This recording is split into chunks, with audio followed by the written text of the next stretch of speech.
మా గుంటూరు జిల్లాలో. ఇప్పుడు వాళ్ళంతా బాగున్నారు. ఫ్యాన్స్ గా మీరు ఇలా మాట్లాడడం కరెక్టే? నేను వ్యక్తిగా మాట్లాడుతున్నాను. వ్యక్తిగానే ఒక ఫ్యాన్ గా మాట్లాడుతున్నారు మీరు, ఇదంతా కరెక్టే ఇలా మాట్లాడడం? ఎందుకంటే ఆయన అసెంబ్లీలో ఒక ప్రజాప్రతినిధిగా ఉండి ఏం మాట్లాడాడు? ఏం మాట్లాడాడు? అందరూ కూడా తిట్టారే.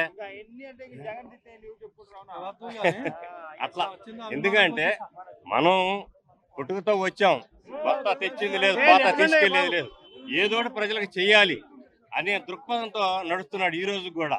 ఇవాళ సినీ పరిశ్రమకు పెద్ద దిక్కు అయ్యాడు ఆయన. ఏ సమస్య వచ్చినా కానీ సాల్వ్ చేస్తున్నాడు. దాసరి నారాయణరావు ఒకప్పుడు చేశాడు. ఆయనంత ఫాలో అవుతున్నారు అంటే ఎదుటి వారిని కించపరిచేలాగా మాట్లాడండి అని ఆయన ఏమైనా సపోర్ట్ చేస్తారా? సపోర్ట్ చేయరు కదా ఫ్యాన్స్ కి అటువంటి చేయడు, చెయ్యొద్దని కూడా అంటాడు.